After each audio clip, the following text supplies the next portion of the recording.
And we are back.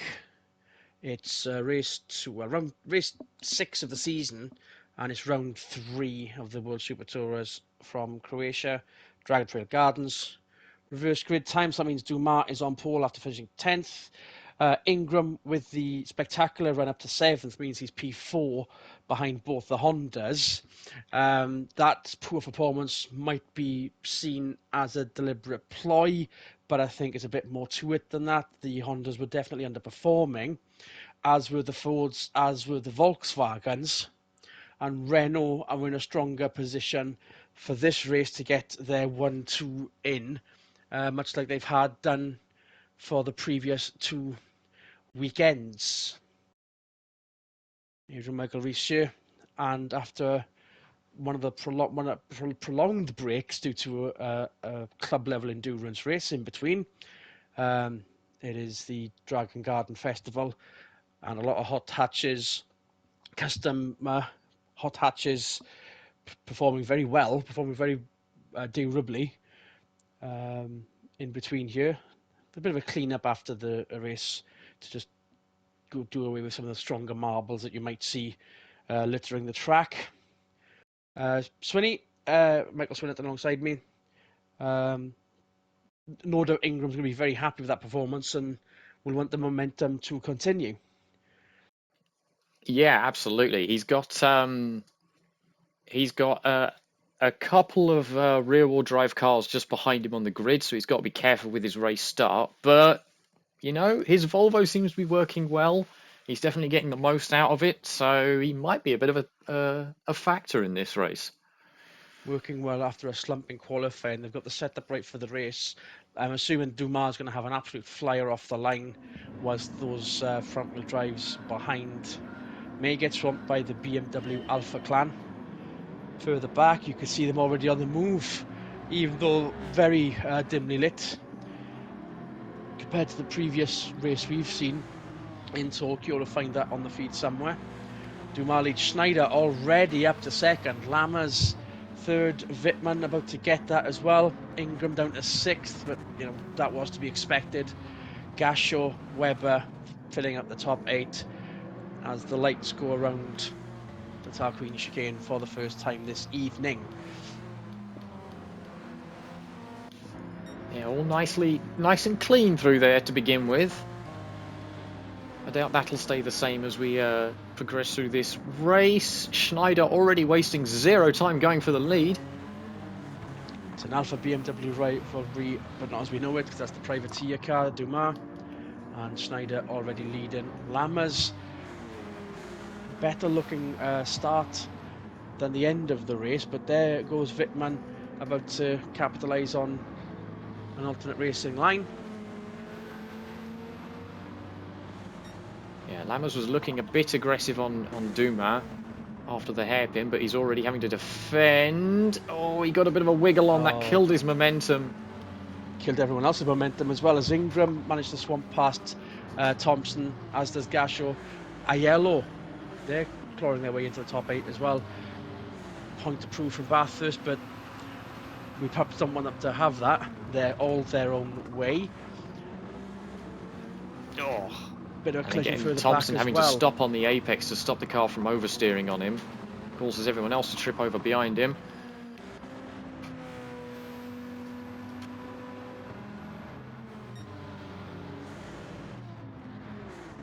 Helicopter doing a good job of lighting the track for the drivers as well. We saw that in shot. Might get some good film footage for end of the season out of that. Ingram holding off the 2 Renaults. And Lammers with a wobble on. Ingram nice through butter. As if Lammers wasn't there. Yeah, he capitalised on Lammers' moment of oversteer there. Those Hondas are, as I said in the last race, they've got good qualifying pace. They can't quite transfer it into race pace, and that's showing because they just have... It's almost like they've inherited the mid-corner instability that Renault used to have last year. As we see Gasho go past Lammers as well. So Lammers already dropping down the order here. Not what he wants to see. And Ingram already in the back of the Wittmann Alpha. This is obviously the momentum in Ingram's hands then.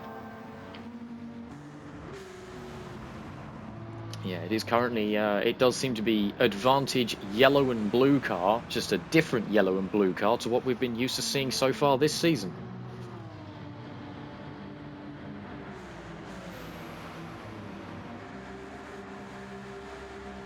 This Have a is look to the definitely inside. And Duma holding up Wittmann as well. Is Ingram going to go around the outside? I was hoping that I was maybe reading too much into that. Ingram I around think the you had the outside, right idea. I perhaps. think that's what Ingram was trying, just in case they all decided to stop on the apex. He would have had the, the room to manoeuvre and to continue momentum around the outside. Although now he's got to defend from Gasho. Gasho's on his outside. Backs out of it. Ingram still has the place. Runs a defensive line into turn 2 just to make sure. Nearly gets into the back of the Alpha in front. And there's a good crossover move. The privateer Alpha didn't do any favours for the factory Alpha of Wittmann, as Ingram now gets onto the podium positions. Dumas' car managed to get away from not only Wittmann, Gasho's looking to put a dent in this as well. Yeah, Gasho was trying to follow Ingram through there. I don't think it's going to quite work. Depends on what they do through these. Oh, there we go. He's got him already. And there's Wittmann trying to get it back too. She's having a crack back at him. I think that one's stuck. Meanwhile, Ingram is already on the back of Duma.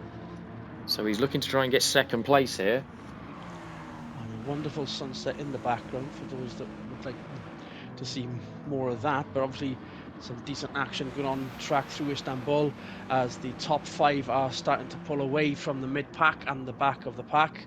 Side by side with Duma, Ingram. He's opted for the outside. I think he's banking on the park on the apex issue again. No, Duman doesn't.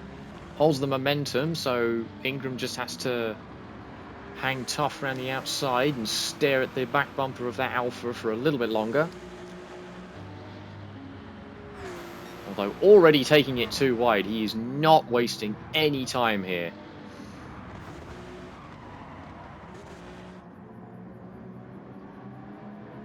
And he's through. Schneider might need to look in their rear view mirrors, because here comes Ingram. In fact, here comes Wittmann as well, still with a shout. Yeah, this is about to become a 5-car train for the lead here, I think. Aiello's holding everyone else up. This is a first.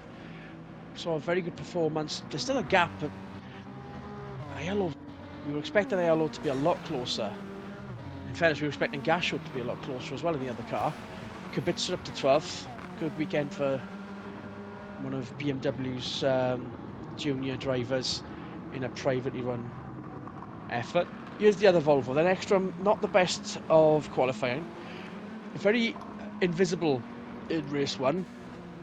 Despite that rookie badge, a very well experienced Swede in similar equipment to our potential race leader at some point in the not too distant future. 8 laps from now maybe, but fingers crossed. Try not to show bias here. Is that Ekstrom down the inside of I think he's got him. Wickens? On the caption, most definitely. Wickens No, with a not slight quite. wobble, He but had to then park it on the apex, so he's got the parking on the same apex. oversteer issues that the Hondas are having by the looks of things. Ingram's And a still move. trying that outside line on the last 2 turns, though. It's sort of working for him. He's all over the back bumper of Schneider now, essentially pushing the BMW down the straight. I think he's realised there's a Renault behind him and they need to move it. And the case of when, not if, for Ingram, and perhaps Gasho as well.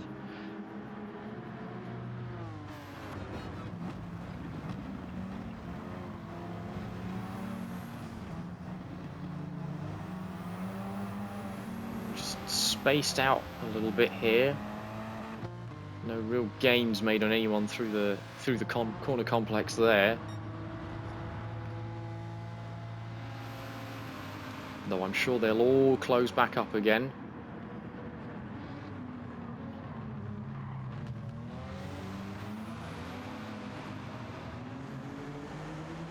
Schneider still doing a good job, or perhaps the BMW doing a good job of still holding on to the lead. But these turns are Volvos to, Roman Ingram with He's the got him. talent there, absolutely on the ball. He just took advantage of Schneider's tighter line through one of the apexes there, which gave him momentum down the next little straight and over her. And she's paid the price for it, and now she's got Gasho to worry about, who looks like he's just going to send it up the inside without a care in the world. With a bit of Biff and Bash to boot, and Gasho almost trying to take it. That was close. Close, but hopefully not deliberate. We'll have to have a word with him later. No doubt the stewards might want one as well. No, I think that was just two different lines through the corner there. Ingram was trying to do the sort of in, out, in double apex method, whereas Gasho was keeping it tighter because of the overtake. And that's why Still a 3-car train for the lead, though. Schneider is still there if these two make mistakes. Decent gap to Dumas, Wittmann and Aiello in there. Triumvirate. Curb hopping from Gasho. Schneider might get that back.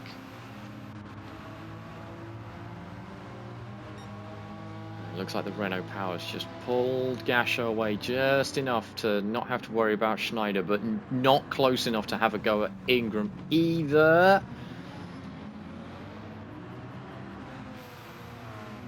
Can I see something off then? The very well lit brakes of the BMW. Didn't quite see it from the Renault there, or perhaps it was the angle.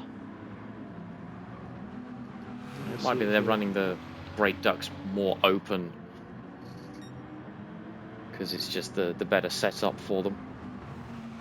There's a bit of glow there. Maybe it's the wrong turns for it. Maybe we need to see it at the hairpin again, or maybe at the end of this particular straight into the double apexer as Gasho reels in the Volvo. Oh, he's there. Renault's definitely got the power. Ingram has gone defensive, forced Gasho to the outside. And Gasho nearly clearing the braking zone. Oh, Ingram just not giving the Renault any room, forcing him all the way to the outside to make sure he doesn't get any kind of momentum down the straight. Perhaps he's remembering Bathurst, but it did look very clean, all things considered. Oh, it was like hard defensive, but fair. But there goes Gasho straight down the inside at the start-finish straight going into turn one. So all that for nothing, it seems. Ingram down to second. When not if from Renault, but I wonder although if there goes Ingram. IQ, the 180 racing IQ from Ingram to get Gasho distracted enough to get Ingram back into the lead. He got the crossover on him there, with Gasho taking the curb abuse line through that corner. Gasho not taking it lying down, he's already going to send it into the hairpin. Ingram just not quite able to do a crossover move that time around. There was a Renault in his way. He's going to have to regroup and think again on how to get back past Gasho in front if he wants to get this race win. It definitely was a racing angle because we saw those brake discs full reddy orange glow on that Renault. So they are working just as well as the BMW's brakes are on board with Ingram. Here's the Istanbul turns. Through the first apex, through the second apex, hits the third apex, accelerates through the fourth. Gasho definitely got the better run there though.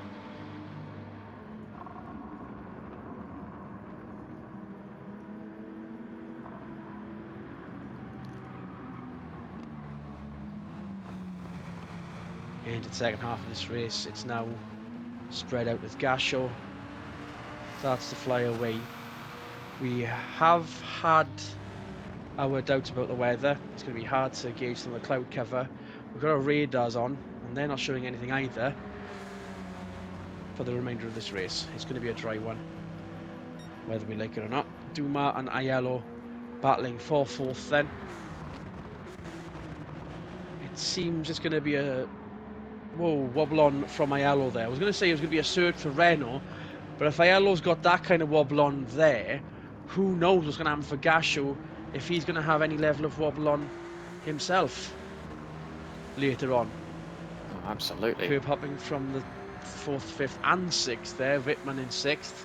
We saw them baffling the laws of physics through the curbs of the Tarquini chicane. Webber 7th, Lammers, Fisichella down to 9th. Was that Kubica up to 10th? Best run of the season so far for the European champion.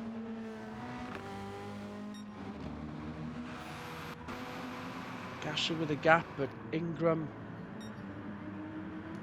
I mean, I what mean, he's at. Ingram is within the space of keeping him honest. He's not close enough to mount an attack or put Gasho off in any way, but he's just there. He's within mistake range, as I call it. In that, if Gasho makes a mistake, Ingram is absolutely able to capitalize.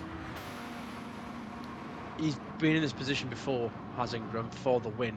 So having had a taste of it in this race, that's not him giving up right now, is it? That's, you said, the mistake range, but surely he'll want to be closer than that. Oh, of course he was, and he will be trying. As evident there, as he's just put in his personal best lap. And they have both dropped Schneider. Yeah, so Schneider.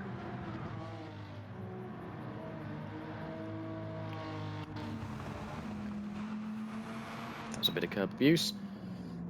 But look at that, they're already too wide again. He's going to try for the same crossover. There they go, side by side. It's going to be who has the better brakes into the hairpin.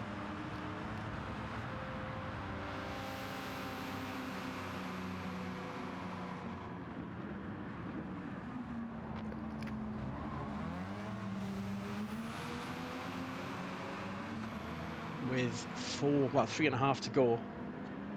The race for the win is still definitely on here. Gasho and Renault, to a degree, have been running away with it in the early knockings of this championship.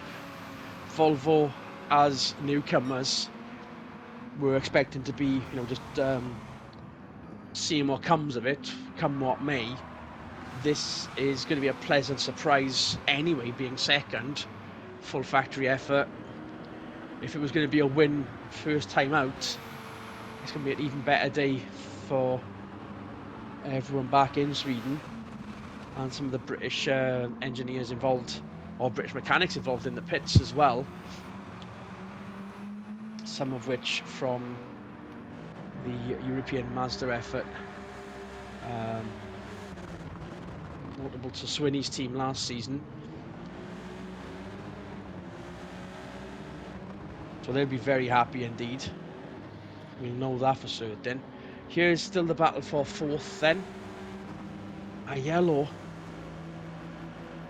One of the surprises, I think. I mean, given the form book, given the fastest lap as well. 5 seconds off the pace. The temperature has dropped since that lap was clocked in.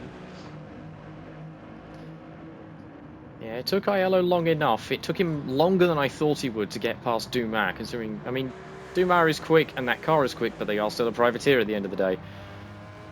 So I'm surprised it took Aiello as long as he did to get back past, but past he now is. I don't know if he's going to be able to catch Schneider further on up the road. Although she's not a million miles away, it is plausible. I wonder if she is feeling snide about not being a race winner this season, given performances last time by and the season before. Same goes for Wittmann as well. They've had better races. It's a good one. Could be better. Should be better.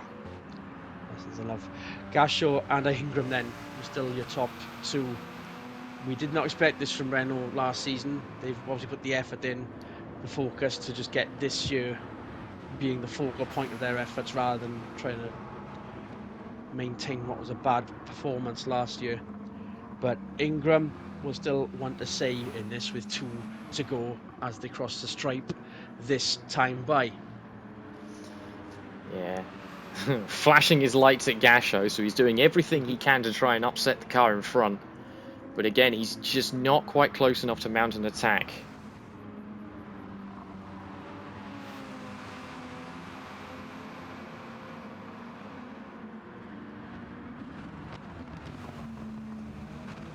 Although Ingram gets a much better run through this complex than Gasho does. He's going to try the same crossover move by the looks of things. He's done it before. I'm surprised Gasho didn't defend it that time by... Here we go again, side by side. The Renault power is going to pull through, there. though. Ingram's still there. Is he going to send it? Another smart move and gentlemanly conduct. Very much gentlemanly conduct. Gentle as you like through the hairpin. Ingram back in the lead with a lap and a half to go. It was the politest send it, but it was a send.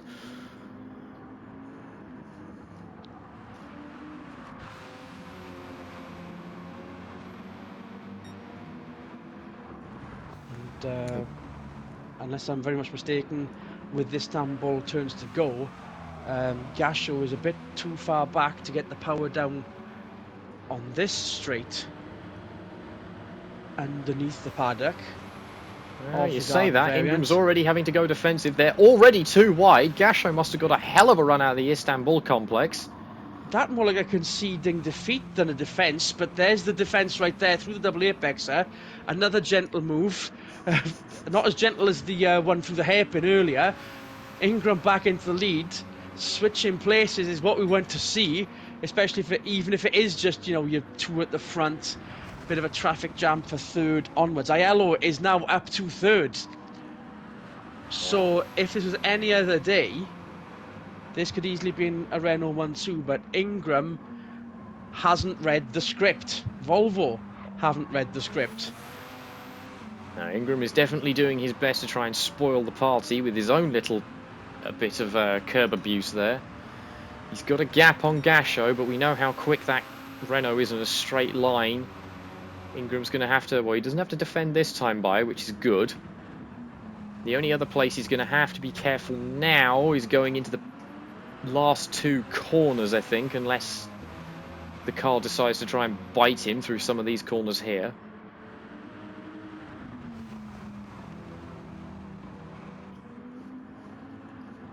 The sweeper section between the hairpin and the Istanbul bends. No other cars to provide alternate battle lines.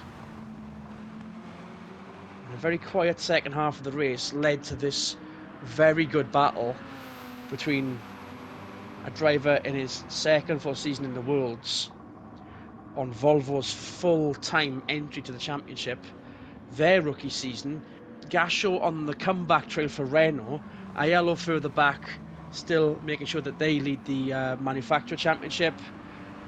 I know Swinney's going to be smiling, no doubt, but no doubt is Ingram as well. Across the line to the checkered flag. Lights on and off. Renault with the second and the third. Schneider and Rittmann, the German female counterparts, fourth and fifth. Dumas, strong sixth for the privateer. And as the sun sets on another very good weekend, if somewhat eclipsed by, we're still, you know, dumbstruck of how good the Tokyo street race was for the Japanese championship. It shouldn't be on as much of a grand scale compared to the World Championship, but you know, very good events here nonetheless, Swinny. Yeah, absolutely. I am a little bit speechless. That's really well done for Ingram. He's managed to hold off what has been the dominating effort so far in this season of the World Super Touring Championship to get himself his first win in the season, in the championship, in the series. So that means Renault will have to put all their eggs, oeuvre, shall we say, into Gasho's basket to get them to win the, if not the drivers, but the Renault Manufacturer Championship as well. It is Renault still leading that particular championship. It is now Gasho with a 23-point gap to Aiello. Ingram is going to be third in the championship. Volvo's day just got a little bit better because that will then put them into third in the Manufacturer Championship as well. Dumas' privateer win and his sixth place means he's leading the independents. And, you know, it's been we like coming here, and long may it happen. I mean, there's a very good group of venues that, I mean, we can't extol the virtues of enough. They are very good touring car venues to come back to again and again and again. And the same thing is going to occur when we go to Italy and one of our favourite Italian ventures as well. It's going to be a double header, just like last season, but we might not get the European footage for you, just the Worlds this time by. And hopefully, Alpha will be putting the effort in just as much as it did last time, and hopefully a closer championship all round. Swinny, what do you reckon is going to happen in Italy? Oh, I mean, turn 1-2 complex always causes a little bit of mayhem. So that's going to be interesting to see who can get the corner rotation in there, and if we are going to see more. I won't say domination from Alfa Romeo, but they do tend to put on a good show and know how to do, formation flying on the podium round there. See, if it's not an Alpha 1-2, it's going to be a bad weekend for Italy. Um, Maybe I'm exaggerating. Maybe not as important as Ferrari are in F1, but you'll see it when the crowd show up how important that race is. Very good crowd showed up around here as well, and hopefully they've enjoyed all the racing that's happened today, tonight, and we'll see you in Italy for that one. Before we go to Italy, the footage will go to Autopolis for the Japanese rounds. Perhaps I should have mentioned that in a video or two ago. But for the time being, Adrian Michael Rees, on behalf of Michael Swinnerton, it's goodbye. Get racing, everyone.